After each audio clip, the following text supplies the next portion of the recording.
oleh para ahli Alkitabiah, dan inilah bagian tambahan kita. Bagian tambahan kita bahas bagaimana para ahli Alkitabiah bicara tentang makan sandwich story. Kisah selang-seling di kitab Markus. Seperti sandwich. Sandwich itu kalau di Amerika, seperti kita sering ya. Kita semua mungkin tahu ya. Jadi roti, ada roti yang apa? Bagian luar, lalu diisi di tengahnya. Diisi itulah dengan apa? Entah itu apalah yang Anda mau isi ya. Jadi di bagian luar itu ada dua hal yang sama, Yesus dan keluarganya. Itu bagaikan roti pembungkus ya, Yesus dan keluarganya. Lalu di dalamnya itulah Yesus dan Belzebul ya, ya waktu waktu Yesus dituduh sebagai apa ya? Sebagai setan oleh ahli-ahli Taurat. Jadi itulah di bagian dalam. Nah, ini penting sekali ya. Kenapa? Apa fungsi daripada sandwich story ini? Kenapa itu disebut sebagai sandwich story atau kisah selang-seling? Nah, disebut sandwich story karena cerita di bagian dalam hampir selalu memberikan kunci pengajaran terhadap cerita luar yang diselanya. Ya. Yang mana ada dua cerita luar, tapi bagian dalam itulah yang boleh dikatakan yang intinya untuk menjawab kalau ada pertanyaan-pertanyaan yang apa kita ingin mengerti. Intinya itu ada di bagian dalam. Jadi seringkali kita lihat ini ya. Jadi setiap cerita sandwich story ini mengandung tindakan yang kontras.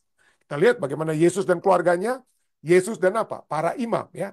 Ya. Yesus dan para imam bicara tentang dia sebagai Beelzebul ya.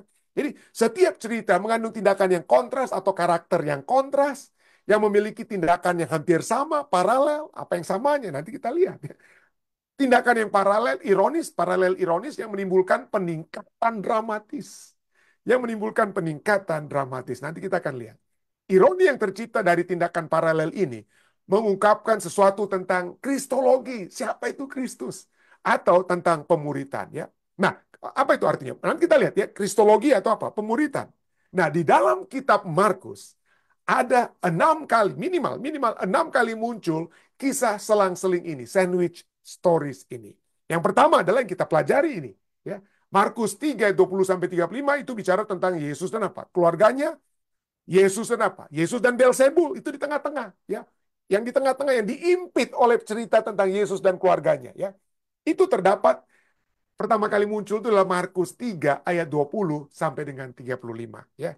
Kita lihat. Yang kedua, itu Anda bisa lihat dalam Markus 5 itu 1 sampai 43. Bicara tentang Yesus didatangi oleh Yairus. Dan kita akan pelajari mungkin ya pelajaran sekolah sahabat ini. Didatangi oleh Yairus. Yesus tolong dong, anak saya sakit. Anak saya sakit, tolong datang sembuhkan. Sementara mereka pergi ke rumah Yairus, tiba-tiba ada diselingi oleh Yesus dan wanita yang selama 12 tahun menderita pendarahan. Lalu dia jamah jubah Yesus, dia disembuhkan. Lalu kemudian Yesus apa? Melanjutkan perjalanan untuk apa? Bertemu dengan anak Yairus yang sakit, yang sekarang sudah mati. Tapi itulah, ada sandwich storiesnya, yaitu Yesus dan wanita yang sakit pendarahan. Itu yang kedua. Yang ketiga muncul dari Markus 6 ayat 7 sampai 31.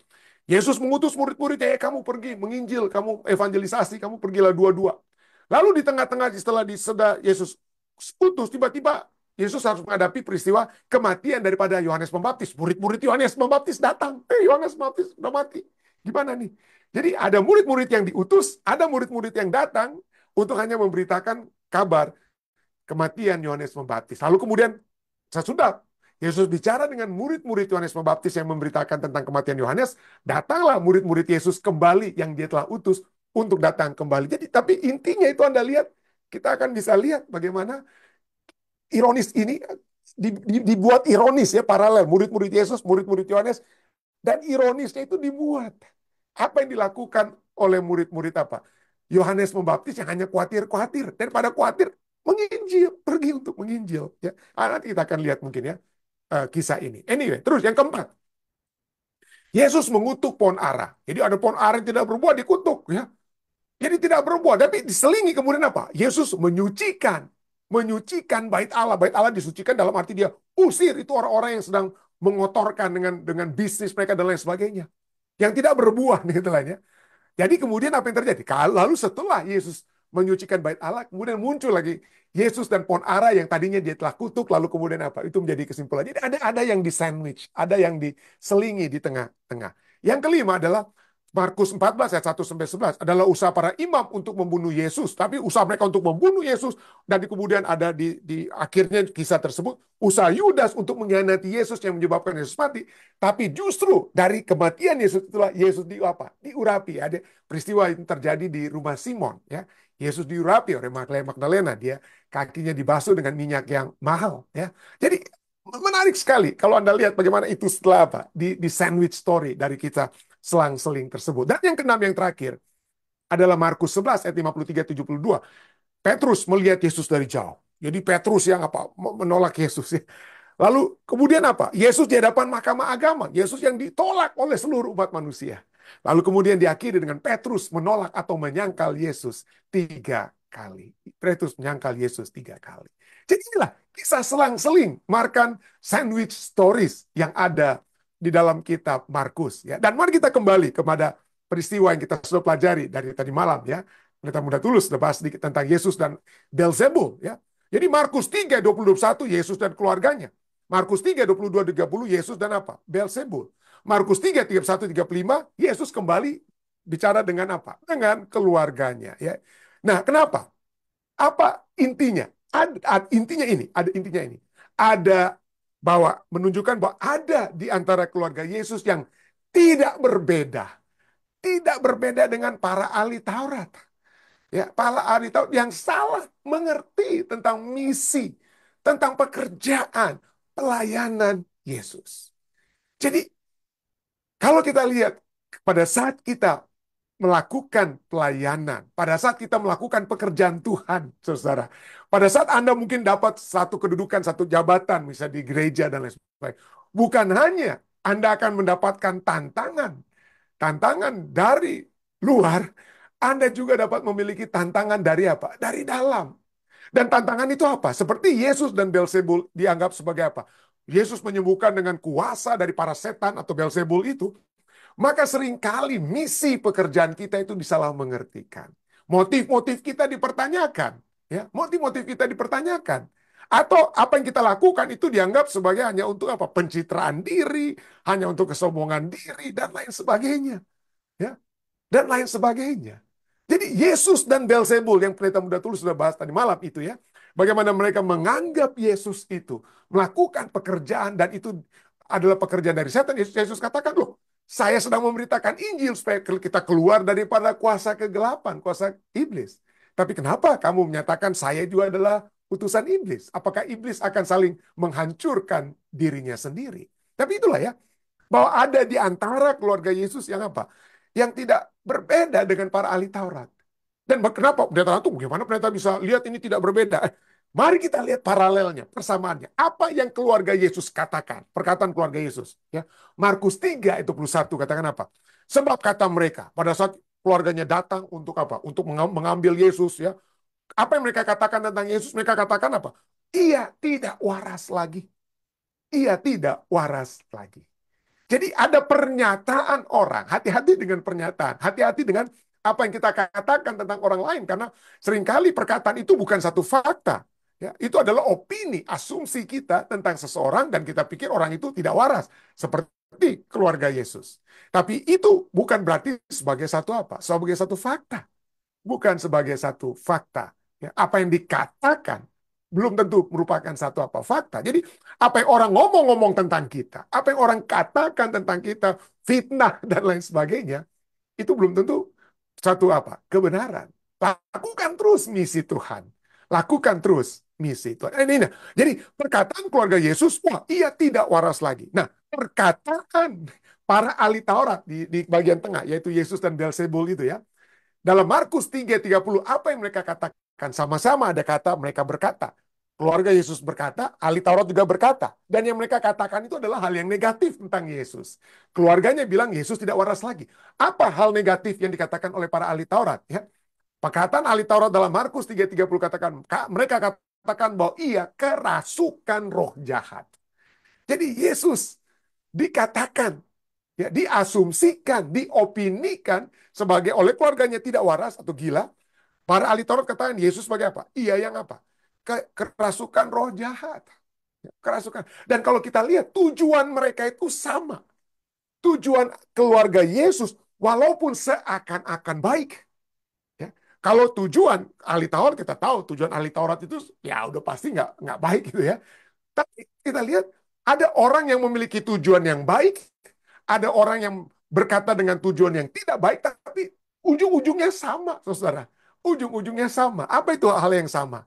Nah, kalau kita lihat kedua-dua perkataan ini, ya, kedua-dua perkataan ini, ujung-ujungnya itu menghalangi misi Yesus. Yesus, kamu tidak waras, sudah, kamu pulanglah. Jangan lagi mengajar-ngajar begini. Sama seperti para ahli Taurat yang mengatakan Yesus kerasukan roh jahat. Mereka bilang, jangan lagi ngomong, kamu ini setan yang utus kamu. Jadi semuanya itu untuk menghalangi Yesus supaya tidak dapat memberitakan Injil. Menghalangi Yesus untuk tidak melakukan lagi apa? Pelayanannya. Semuanya tujuannya sama. Baik dengan motivasi yang seakan-akan baik, atau motivasi yang jelas-jelas tidak baik, sama-sama menghentikan pekerjaan baik yang sedang terjadi, yang sedang dilakukan. Yang sedang dilakukan. Ya. Nah, apa buktinya? Apa yang dikatakan oleh keluarga Yesus, dan apa yang dikatakan oleh para ahli Taurat ini menghalangi misi Yesus? Nah, ini contohnya ada lagi, saudara. Bukan kebetulan, tapi memang sudah dinyatakan oleh firman Tuhan. Bukan kebetulan. Sudah dinyatakan oleh firman Tuhan dalam Yohanes 10 ayat 19 sampai 20. Bagaimana orang yang dianggap gila, orang yang dianggap kerasukan setan, itu jangan didengarkan. Kita kan nggak mau dengar orang gila. Kita kan nggak mau dengar orang yang kerasukan setan. Jadi jangan dengar lagi mereka. Nah itulah yang terjadi ya.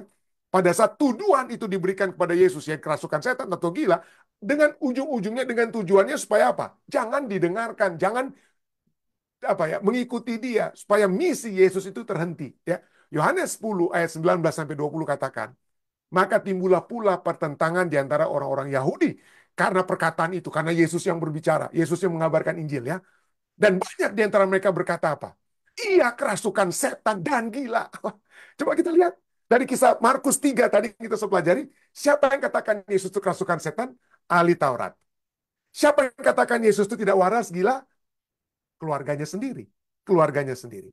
Dan tujuannya apa? Kenapa mereka mengatakan Yesus sebagai kerasukan setan dan gila? Tujuannya apa? Mengapa kamu mendengarkan dia? Jangan lagi dengarkan. Jangan lagi kamu dengarkan. Jadi saudara-saudari yang saya kasih, seringkali ada mungkin kita harus memahami, ada anggota keluarga kita mungkin yang mungkin dengan tujuan-tujuan baik mungkin ya, tujuan-tujuan baik seperti keluarga. Kasihan nih, kasihan Yesus nih, gimana ini nggak makan aja nggak bisa. Apa dia udah nggak pikir itu penting sekali itu untuk makannya apa? Yesus sudah nggak waras nih, Yesus nggak waras. Ya mari dia pulanglah supaya kita tangani dulu Yesus lah. Kita tangani dulu Yesus. Itu keluarganya Yesus berpikir seperti itu kan. Tapi kalau itu Yesus harus mengalah ke situ, maka misinya terhenti. Ya, misi Yesus terhenti. Atau kalau dia dikatakan oleh para ahli Taurat, ya, seperti pelajaran tadi malam, ya, dia kerasukan setan. Jangan dengarkan orang yang kerasukan setan. Ya. Tapi Yesus katakan, bagaimana itu? Apakah setan akan berperang melawan dirinya sendiri atau melawan orang-orangnya sendiri? Nggak mungkin. Ya. Tapi sekali lagi segala tujuan-tujuan perkataan-perkataan fitnah demi fitnah itu seringkali ditujukan agar saudara dan saya tidak lagi melayani. Ini jangan sakit hati. Jangan sakit hati kalau orang lain atau anggota keluarga sendiri memiliki perkataan yang menyakitkan, yang pada ujung-ujungnya melemahkan kita, sehingga kita tidak lagi melayani Tuhan. Hati-hati. Ya. Anyway, siapa keluarga yang sesungguhnya? Siapa keluarga yang sesungguhnya? Yesus katakan dari pelajaran kita hari ini. Markus 3:35 katakan, barang siapa melakukan kehendak Allah, dialah saudaraku laki-laki, dialah saudaraku perempuan, dialah ibuku. Yang melakukan apa? Kehendak Allah. Yesus katakan bahwa melakukan kehendak Allah lebih mulia daripada melakukan kehendak orang tua dan keluarga. Seringkali kita pikir, wah itu tindakan mulia kalau saya melakukan apa yang dikehendaki oleh orang tua saya, itu kan tindakan mulia ya. Surga ada di bawah kaki ibu dan lain sebagainya, kita sering dengar ya. Tapi surga itu ya itu terjadi kalau kita apa ya? Dengan kata lain ya, kalau kita menuruti atau melakukan kehendak apa? Kehendak Allah. Dan kalau kita lihat dari kisah ini, kalau kita lihat dari kisah dalam kita antara Yesus dan keluarganya dan Yesus dengan ahli Taurat yang mengatakan Yesus Beelzebul, Dan kemudian secara khusus kita lihat bagaimana Yesus, apa yang terjadi dengan Yesus dan keluarganya, kita dapati bahwa keluarga kadang-kadang menghalangi pekerjaan Tuhan. Dan kita lihat di mana posisi mereka. Coba kita lihat di mana. Markus 3 ayat 32 sampai 34 ya. Orang-orang katakan, Ibu Yesus dan saudara-saudaranya itu ada di luar, nggak mau masuk mereka. Lihat, mereka kata ada orang-orang yang berkata kepada Yesus, lihat ibu dan saudaramu itu ada di luar dan berusaha menemui engkau.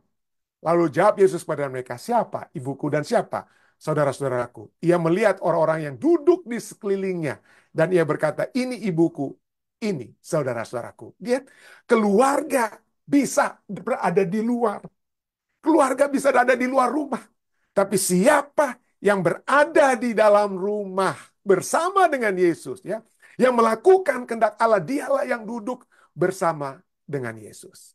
Satu saat dalam kerajaan Tuhan, ya, pada saat kita berada selama 1000 tahun, kita sudah pelajari waktu lalu, selama 1000 tahun berada dalam kerajaan surga untuk menghakimi, ya, dalam penghakiman milenium, kita duduk bersama dengan Yesus dan ada kemungkinan besar dan dijauhkanlah kiranya ada anggota-anggota keluarga kita yang tidak bersama-sama dengan kita, yang sedang kita hakimi, yang mati, ya, mati dalam dunia, yang kemudian akan dibangkitkan dan kemudian dibinasakan, ya.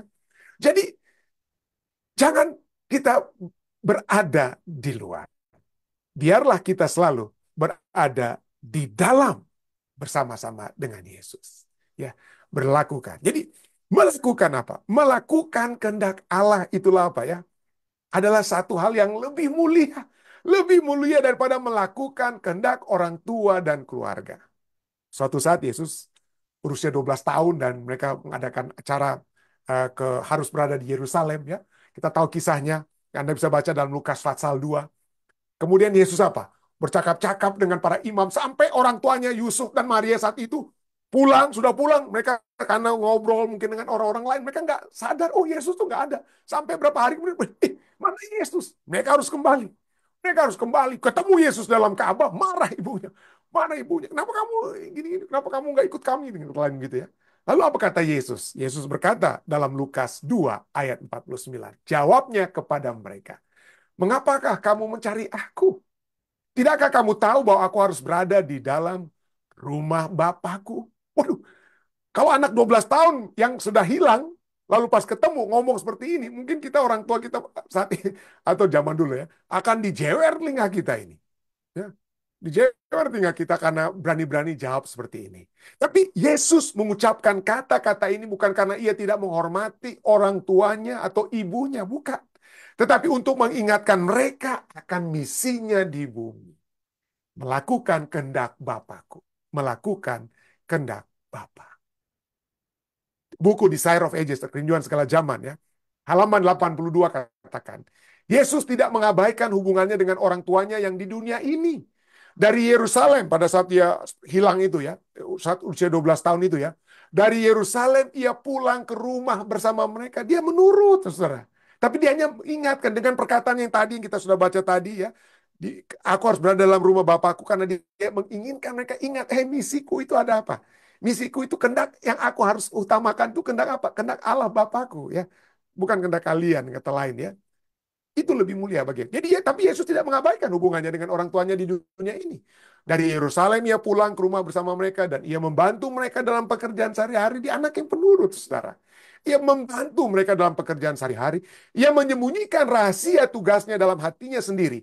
Menanti dengan taat saat yang telah ditentukan baginya untuk memulai pekerjaannya. Dari usia 12 sampai 18 tahun kemudian, sampai dia berusia 30 tahun, dia berada menurut, bekerja dalam pekerjaan sehari-hari. Dia melakukan tugas-tugas sebagai anak yang apa? Anak yang santun, anak yang sopan, anak yang penurut kepada orang tuanya. Dan teruskan dalam Desire of Ages halaman 82 ini ya. 18 tahun lamanya sesudah ia mengakui bahwa ialah putra Allah pada saat ia 12 tahun dalam Ka'bah ya. Ia mengakui tali yang mengikatkan dia ke rumah tangga yang di Nazaret dan melakukan segala kewajiban seorang anak, seorang saudara, seorang sahabat, dan seorang warga negara. Jadi dia menjadi anak yang terbaik dalam keluarga apa? Dalam keluarganya Yusuf dan Maria.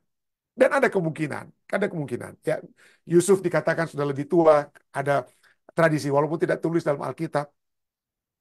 Tradisi katakan bahwa Maria itu adalah istri kedua, artinya karena istri pertama meninggal daripada Yusuf. Jadi Yusuf sudah punya anak-anak terlebih dahulu. Jadi ada anak-anak kakak tiri daripada Yesus. Ya, salah satu Yakobus, menulis kitab Yakobus ya.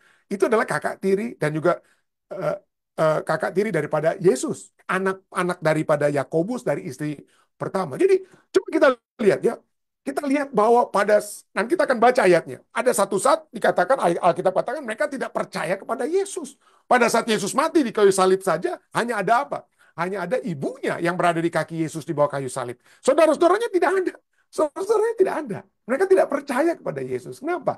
Ya mungkin ya terus terang saja.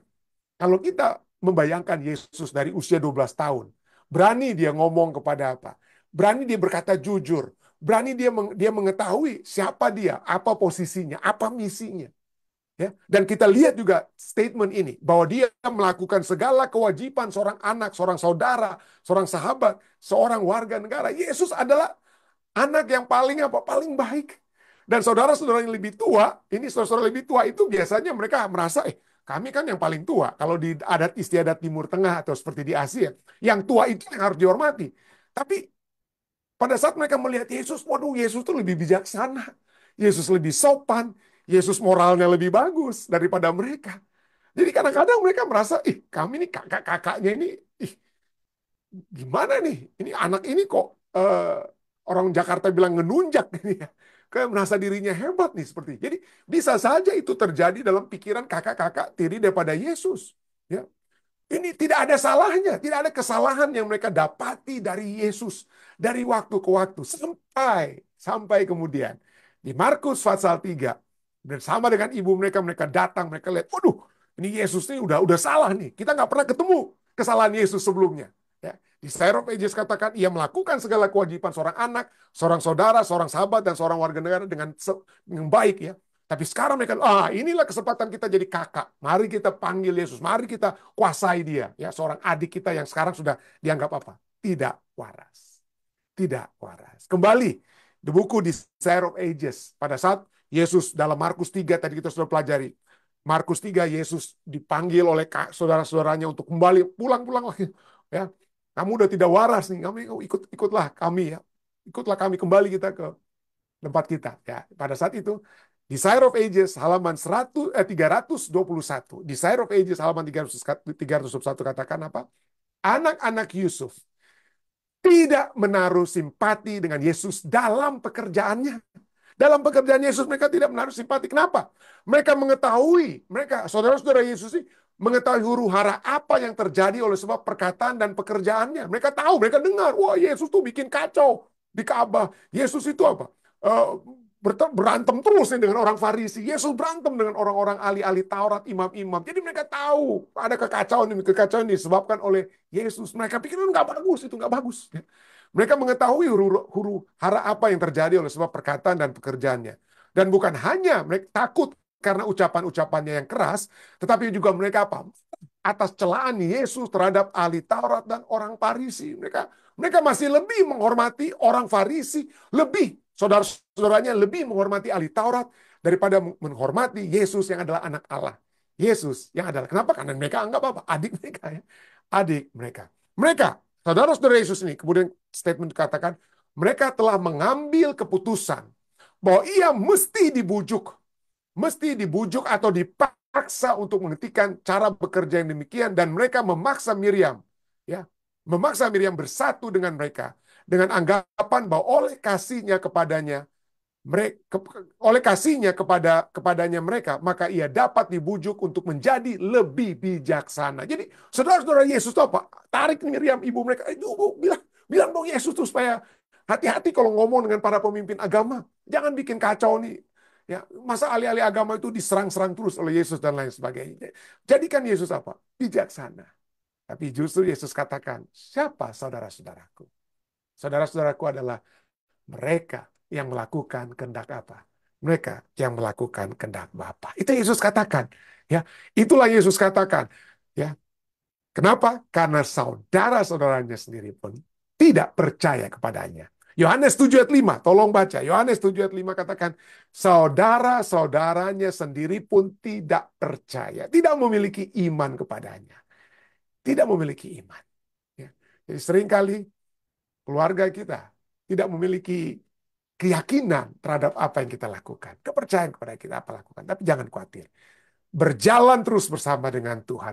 Melakukan kehendak Tuhan. Melakukan kehendak Tuhan. Ada mungkin di antara saudara-saudari sekalian yang sudah bersama-sama di acara kita. 4 tahun yang lalu kita sudah mulaikan. Ada yang, tapi pada saat mau mengambil keputusan, ada kan, pendeta sorry. Kalau saya mengambil keputusan untuk menurut Yesus, saya akan dipisahkan dengan istri saya, suami saya, anak-anak saya, orang tua saya. Ya. Yesus mengajarkan kepada saudara dan saya saat ini, muliakanlah lebih daripada orang tua kita, anak-anak kita, keluarga kita. Yang harus kita lebih muliakan adalah siapa? Allah kita. Melakukan kehendak Allah di atas melakukan kehendak keluarga. Itulah yang dimuliakan oleh Tuhan kita. Jadi saudara-saudara Yesus pun sendiri dikatakan apa? Tidak percaya, Yohanes 7 ayat 5. Tetapi puji Tuhan. Puji Tuhan. Setelah mereka mengetahui kematian, kebangkitan Yesus. Apa yang terjadi kemudian? Kisah para Rasul 1 ayat 14. Kisah para Rasul 1 ayat 14. Saya memuji Tuhan atas apa yang tertulis dalam Kisah para Rasul 1 ayat 14. Mereka semua dikatakan dalam ayat ini. Mereka semua bertekun dengan sehati dalam doa bersama-sama. Dengan perempuan serta Maria ibu Yesus dan apa? Dan dengan saudara-saudara Yesus. Sebelum Yesus dibangkitkan, saudara-saudara Yesus tidak percaya. Tapi setelah Yesus mati dan dibangkitkan, saudara-saudaranya menjadi orang percaya. Menjadi orang percaya. Tidak heran, Yakobus 2 ayat 1 kan, Yakobus 2 ayat 1 katakan, Yakobus saudara Yesus ini dia tuliskan apa? Saudara-saudaraku, sebagai orang yang beriman kepada Yesus Kristus, Tuhan kita yang mulia, janganlah iman itu kamu amalkan dengan memandang muka. Coba kita lihat dalam Yohanes 7 ayat 5. Dia, Yakobus tidak percaya kepada Yesus. Tetapi pada akhirnya, dia menjadi orang yang percaya. Karena dia telah melihat bahwa adiknya, Yesus Kristus, telah melakukan kehendak Bapa di surga. Dan dia katakan apa? Sebagai orang yang beriman, dia kakak Yesus dikatakan, aku beriman kepada adikku Yesus Kristus dengan kata lain ya. Tuhan kita yang mulia. Tuhan kita yang mulia. Kiranya saudara dan saya ya yang sedang menghadapi tantangan oleh sebab keluarga kita. Entah apa itu tantangan. Jangan kecil hati. Yesus mengetahui keadaan Anda. Yesus mengetahui perasaan Anda. Dan ia ingin Anda tetap beriman hanya kepadanya. Saya bawa ini dalam nama Yesus.